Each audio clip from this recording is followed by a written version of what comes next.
Selamat pagi saudara-saudara, sebelum kita memulai membaca Alkitab, mari kita berdoa. Terima kasih Bapa, kami bersyukur pagi ini bisa bangun dengan tubuh yang sehat tanpa kurang apapun. Sebelum kami melakukan aktivitas hari ini, kami rindu untuk membaca Alkitab Tuhan, untuk melandasi hidup kami dengan kebenaran-Mu. Oleh sebab itu kami semakin hari semakin berkenan di hadapan-Mu Tuhan. Urapilah setiap kami Tuhan, di dalam nama Tuhan Yesus. Haleluya. Amin. Lahirnya Simson. Orang Israel melakukan pula apa yang jahat di mata Tuhan. Sebab itu Tuhan menyerahkan mereka ke dalam tangan orang Filistin 40 tahun lamanya. Pada waktu itu ada seorang dari Jora dari keturunan orang Dan, namanya Manoah, istrinya mandul tidak beranak. Dan malaikat Tuhan menampakkan diri kepada perempuan itu dan berfirman kepadanya, demikian, memang engkau mandul, tidak beranak, tetapi engkau akan mengandung dan melahirkan seorang anak laki-laki. Oleh sebab itu, peliharalah dirimu, jangan minum anggur atau minuman yang memabukkan, dan jangan makan sesuatu yang haram. Sebab engkau akan mengandung dan melahirkan seorang anak laki-laki. Kepalanya takkan kena pisau cukur, sebab sejak dari kandungan ibunya anak itu akan menjadi seorang nazir Allah, dan dengan dia akan mulai penyelamatan orang Israel dari tangan orang Filistin. Kemudian perempuan itu datang kepada suaminya dan berkata, telah datang kepadaku seorang abdi Allah yang rupanya sebagai rupa malaikat Allah, amat menakutkan. Tidak kutanyakan dari mana datangnya, dan tidak juga diberitahukan namanya kepadaku. Tetapi ia berkata kepadaku, engkau akan mengandung dan melahirkan seorang anak laki-laki. Oleh sebab itu, janganlah minum anggur atau minuman yang memabukkan, dan janganlah makan sesuatu yang haram. Sebab sejak dari kandungan ibunya sampai pada hari matinya, anak itu akan menjadi seorang nazir Allah. Lalu Manoah memohon kepada Tuhan, katanya, ya Tuhan, berilah kiranya abdi Allah yang kau utus itu datang pula kepada kami dan mengajar kami apa yang harus kami perbuat kepada anak yang akan lahir itu.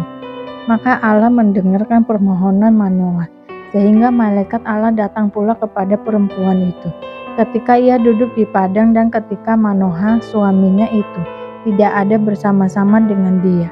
Kemudian perempuan itu segera berlari memberitahukan kepada suaminya. Katanya kepadanya, orang yang datang kepadaku baru-baru ini mendapatkan diri pula kepadaku. Lalu bangunlah Manoah dan mengikuti istrinya. Setelah sampai kepada orang itu, berkatalah ia kepadanya, engkaukah orang yang telah berbicara kepada perempuan ini? Jawabnya, benar. Lalu kata Manoah, dan apabila terjadi yang kau katakan itu, bagaimanakah nanti cara hidup anak itu dan tingkah lakunya? Jawab malaikat Tuhan itu kepada Manoah, perempuan itu harus memelihara diri terhadap semua yang kukatakan kepadanya. Janganlah ia makan sesuatu yang berasal dari pohon anggur. Anggur atau minuman yang memabukkan tidak boleh diminumnya, dan sesuatu yang haram tidak boleh dimakannya. Ia harus berpegang pada segala yang kuperintahkan kepadanya. Kata Manoah kepada malaikat Tuhan itu, perkenakanlah kami menahan engkau di sini, supaya kami mengolah anak kambing bagimu. Tetapi jawab malaikat Tuhan itu kepada Manoah, sekalipun engkau menahan aku di sini, hidanganmu itu tidak akan kumakan. Tetapi jika engkau hendak mengolahnya menjadi korban bakaran, persembahkanlah itu kepada Tuhan, sebab Manoah tidak mengetahui bahwa dia itu malaikat Tuhan. Kemudian berkatalah Manoah kepada malaikat Tuhan itu, siapakah namamu? Sebab apabila terjadi yang kau katakan itu, maka kami hendak memuliakan engkau. Tetapi jawab malaikat Tuhan itu kepadanya, mengapa engkau juga menanyakan namaku? Bukankah nama itu ajaib? Sesudah itu Manoah mengambil seekor anak kambing dan korban sajian, lalu mempersembahkannya kepada Tuhan di atas batu. Lalu diperbuatnya keajaiban, sementara Manoah dan istrinya memandanginya. Sedang nyala api itu naik ke langit dari mezbah. Maka naiklah malaikat Tuhan dalam nyala api mezbah itu. Ketika Manoah dan istrinya melihat hal itu, sujudlah mereka dan mukanya sampai ke tanah. Sejak itu, malaikat Tuhan tidak lagi menampakkan diri kepada Manoah dan istrinya. Maka tahulah Manoah bahwa dia itu malaikat Tuhan. Berkatalah Manoah kepada istrinya, "Kita pasti mati sebab kita telah melihat Allah." Tetapi jawab istrinya kepadanya, "Seandainya Tuhan hendak membunuh kita, maka tidaklah Ia menerima korban bakaran dan korban sajian dari tangan kita, dan tidaklah Ia memperlihatkan semuanya itu kepada kita, dan tidaklah Ia memperdengarkan hal-hal yang demikian kepada kita pada waktu sekarang ini." Lalu perempuan itu melahirkan seorang anak laki-laki dan memberi nama Simson kepadanya. Anak itu menjadi besar dan Tuhan memberkati dia. Mulailah hatinya digerakkan oleh Roh Tuhan di Mahane dan yang terletak di antara Jorah dan Esitaol. Perkawinan Simson dan teka-tekinya. Simson pergi ke Timna dan di situ ia melihat seorang gadis Filistin. Ia pulang dan memberitahukan kepada ayahnya dan ibunya, "Di Timna aku melihat seorang gadis Filistin, tolong ambillah dia menjadi istriku." Tetapi ayahnya dan ibunya berkata kepadanya, "Tidak, adakah di antara anak-anak perempuan sanak saudaramu atau di antara seluruh bangsa kita seorang perempuan, sehingga engkau pergi mengambil istri dari orang Filistin, orang-orang yang tidak bersunat itu?" Tetapi jawab Simson kepada ayahnya, "Ambillah dia bagiku, sebab dia kusukai." Tetapi ayahnya dan ibunya tidak tahu bahwa hal itu daripada Tuhan asalnya, sebab memang Simson harus mencari gara-gara terhadap orang Filistin, karena pada masa itu orang Filistin menguasai orang Israel. Lalu pergilah Simson beserta ayahnya dan ibunya ke Timna. Ketika mereka sampai ke kebun-kebun anggur di Timna, maka seekor singa muda mendatangi Simson dan menggaum. Pada waktu itu berkuasalah Roh Tuhan atas dia, sehingga singa itu dicabiknya seperti orang mencabik anak kambing, tanpa apa-apa di tangannya, tetapi tidak diceritakannya kepada ayahnya atau ibunya apa yang dilakukannya itu. Maka pergilah ia ke sana, lalu bercakap-cakap dengan perempuan itu, sebab Simson suka kepadanya. Setelah beberapa waktu kembalilah ia ke sana untuk kawin dengan perempuan itu.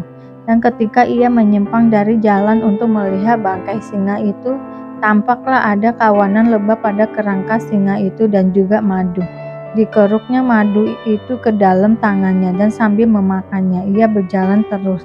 Kemudian pergilah ia kepada ayahnya dan ibunya dan memberikannya juga kepada mereka, lalu mereka memakannya.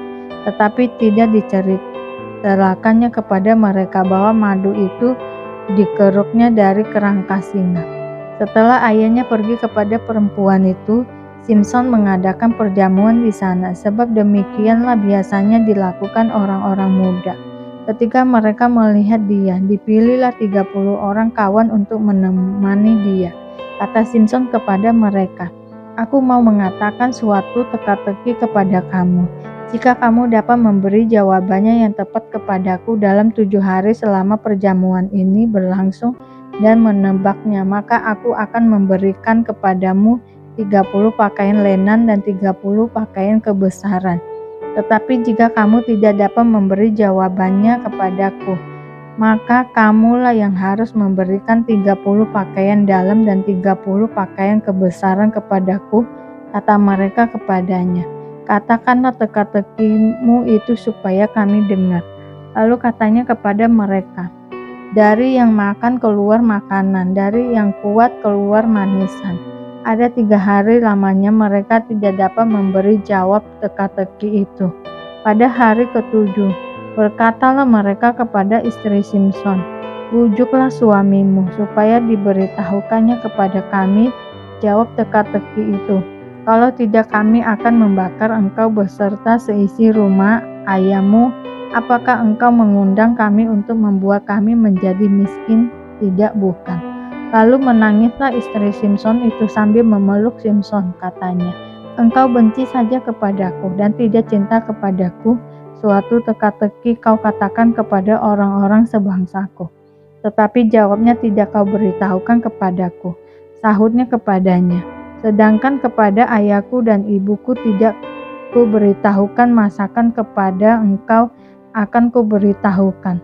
Tetapi istrinya itu menangis di sampingnya selama ke-7 hari mereka mengadakan perjamuan itu. Pada hari yang ke-7 diberitahukannya lah kepadanya, karena ia merengek-rengek kepadanya. Kemudian perempuan itu memberitahukan jawab teka-teki itu kepada orang-orang sebangsanya. Lalu pada hari yang ke-7 itu sebelum matahari terbenam, berkatalah orang-orang kota itu kepadanya, apakah yang lebih manis daripada madu? Apakah yang lebih kuat daripada singa? Sahutnya kepada mereka, kalau kamu tidak membajak dengan lembu betinaku, pasti kamu tidak menebak teka-tekiku. Maka berkuasalah roh Tuhan atas dia. Lalu pergilah ia ke Askelon dan dibunuhnya 30 orang di sana. Diambilnya pakaian mereka dan diberikannya pakaian-pakaian kebesaran itu kepada orang-orang yang dapat memberi jawab teka-teki itu. Tetapi amarahnya masih juga bernyala-nyala. Lalu pulanglah ia ke rumah ayahnya. Maka diberikanlah istri Simson itu kepada kawannya bekas pengiringnya. Simson melawan orang Filistin. Beberapa waktu kemudian, dalam musim menuai gandum, pergilah Simson mengunjungi istrinya dengan membawa seekor anak kambing serta berkata, aku mau ke kamar mendapatkan istriku. Tetapi ayah perempuan itu tidak membiarkan dia masuk. Kata ayah perempuan itu, aku telah menyangka bahwa engkau benci sama sekali kepadanya, sebab itu aku memberikannya kepada kawanmu. Bukankah adiknya lebih cantik daripadanya? Baiklah kau ambil itu bagimu sebagai gantinya. Lalu kata Simson kepadanya, sekali ini aku tidak bersalah terhadap orang Filistin, apabila aku mendatangkan celaka kepada mereka. Maka pergilah Simson, ditangkapnya 300 anjing hutan, diambilnya obor, diikatnya ekor dengan ekor, dan ditaruhnya sebuah obor di antara tiap-tiap 2 ekor. Kemudian dinyalakanlah obor itu dan dilepaskannya anjing-anjing hutan itu ke gandum yang belum dituai kepunyaan orang Filistin, sehingga terbakarlah tumpukan-tumpukan gandum dan gandum yang belum dituai dan kebun-kebun pohon zaitun. Berkatalah orang Filistin, siapakah yang melakukan ini? Orang menjawab, Simson, menantu orang Timna itu, sebab orang itu telah mengambil istri Simson dan memberikannya kepada kawannya. Kemudian pergilah orang Filistin ke sana dan membakar perempuan itu beserta ayahnya. Lalu berkatalah Simson kepada mereka, jika kamu berbuat demikian, sesungguhnya aku takkan berhenti sebelum aku membalaskannya kepada kamu. Dan dengan pukulan yang hebat ia meremukkan tulang-tulang mereka. Lalu pergilah ia dan tinggal dalam gua di bukit batu hitam. Lalu majulah orang Filistin dan berkemah di daerah Yehuda serta memencar ke Lehi. Berkatalah orang-orang Yehuda, mengapa kamu maju menyerang kami? Lalu jawab mereka, kami maju untuk mengikat Simson dan memperlakukan dia seperti dia memperlakukan kami.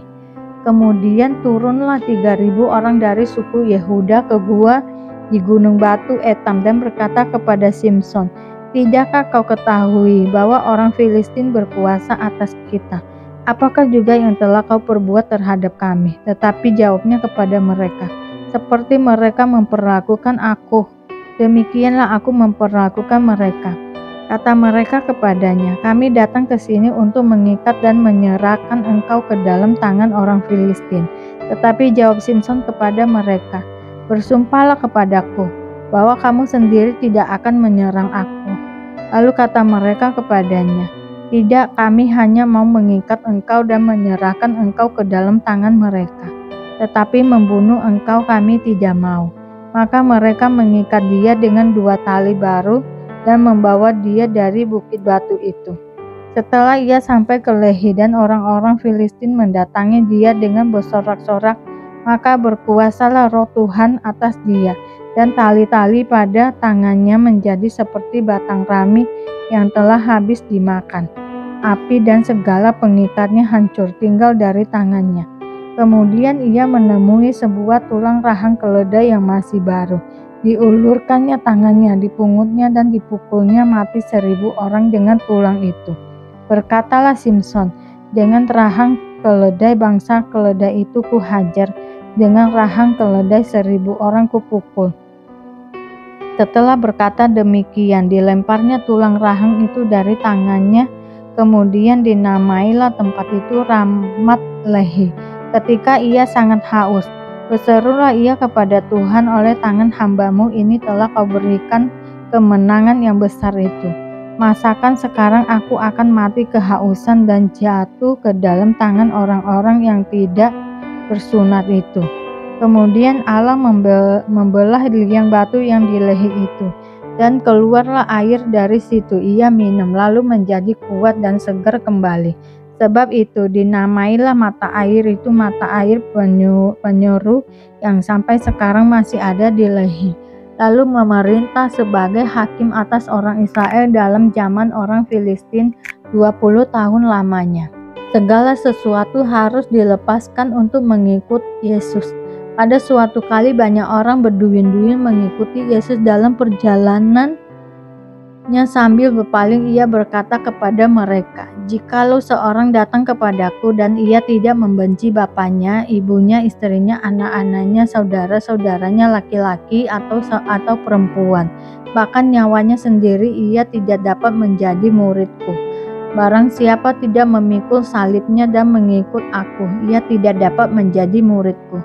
Sebab siapakah di antara kamu yang kalau mau mendirikan sebuah menara tidak duduk dahulu membuat anggaran biayanya, kalau cukup uangnya untuk menyelesaikan pekerjaan itu, supaya jikalau ia sudah meletakkan dasarnya dan tidak dapat menyelesaikannya, jangan-jangan semua orang yang melihatnya mengejek dia, sambil berkata, orang itu mulai mendirikan tetapi ia tidak sanggup menyelesaikannya. Atau raja manakah yang kalau mau pergi berperang melawan raja lain, tidak duduk dahulu untuk mempertimbangkan, apakah dengan 10.000 orang ia sanggup menghadapi lawan yang mendatanginya dengan 20.000 orang? Jikalau tidak, ia akan mengirim utusan selama musuh itu masih jauh untuk menanyakan cara-cara pendamaian. Demikian pula lah tiap-tiap orang di antara kamu yang tidak melepaskan dirinya dari segala miliknya tidak dapat menjadi muridku. Garam memang baik, tetapi jika garam juga menjadi tawar, dengan apakah ia diasinkan? Tidak ada lagi gunanya baik untuk di ladang maupun untuk pupuk, dan orang membuangnya saja. Siapa mempunyai telinga untuk mendengar, hendaklah ia mendengar." Terima kasih Bapa untuk hari ini, sehingga kami dapat membaca Alkitab-Mu Tuhan. Mari doa Bapa kami. Bapa kami yang di surga, dikuduskanlah namamu, datanglah kerajaan-Mu, jadilah kehendak-Mu di bumi seperti di surga. Berikanlah kami pada hari ini makanan kami yang secukupnya, dan ampunilah kami akan kesalahan kami, seperti kami juga mengampuni orang yang bersalah kepada kami. Dan janganlah membawa kami ke dalam pencobaan, tetapi lepaskanlah kami daripada yang jahat, karena Engkau-lah yang mempunyai kerajaan dan kuasa dan kemuliaan sampai selama-lamanya. Terima kasih Bapa. Kami selalu bersyukur atas apapun Tuhan berikan hidup kami. Engkau tidak pernah meninggalkan kami ya Bapa. Hidup kami akan senantiasa berkecukupan di dalam-Mu. Di dalam nama Tuhan Yesus kami berdoa dan mengucap syukur. Amin, amin, amin. Tuhan Yesus memberkati.